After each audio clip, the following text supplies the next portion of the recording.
Hi guys, so meron po tayong masamang balita dito sa ating farm. Bali, nawalan po tayo ng isang manok and ang problema pa nito, yung isa ay patay na nadatnan natin. So ito, at meron siyang tama dito sa kanyang ulo. So hindi ko alam kung anong nangyari.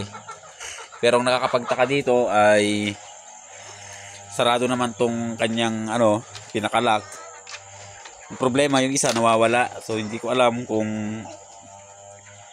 may nakapasok dito na bayawak or ano. So ito kasi mayroon siyang dito, butas.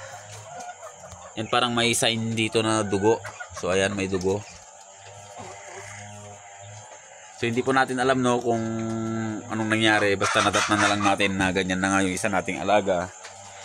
So bukod po dito sa namatay and sa nawawala, ayos naman lahat ng ating mga alaga. So ayan. So hindi lang talaga natin alam kung ano yung dumali sa kanya. So kung bayawak, dapat may dito mga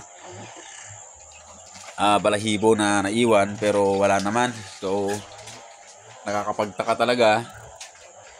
So inoobserbahan ko lahat ng natin, mga alaga natin, binibilang natin. So okay naman yung nila, counting nila. Sakto naman, bukod lang talaga dun sa area ng ating mga Brahma.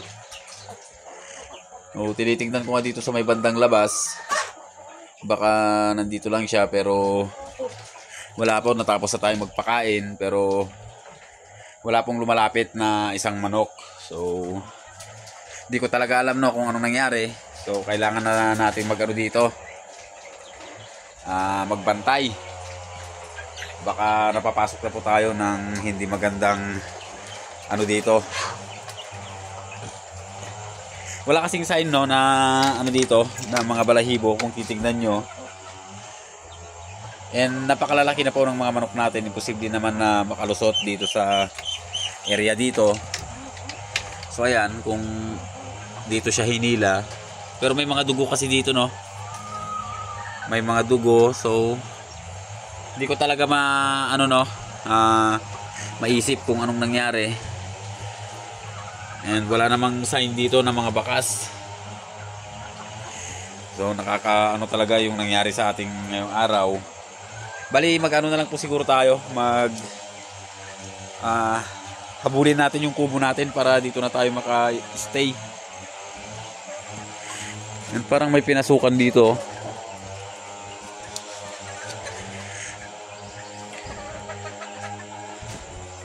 Grabe, na hindi ko talaga lubos maisip kung paano niya nailabas dito yung napakalaking manok.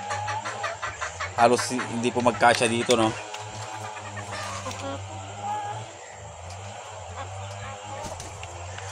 Wala talagang sign na dito yung isang manok natin.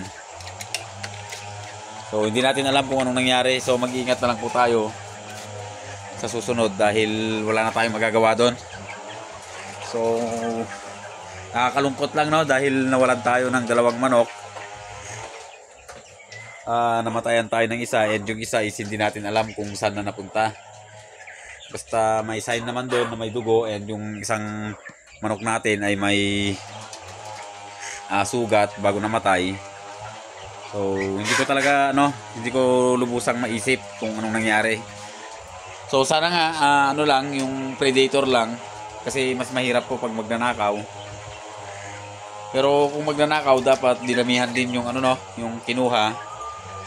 At ayun, may sign talaga dito ng dugo. So ayun yung natin, titingnan natin. So tinitingnan ko dito sa mga paligid kung may sawa or bayawak, is wala naman. Kaya ayun, maalas tayo ngayong araw.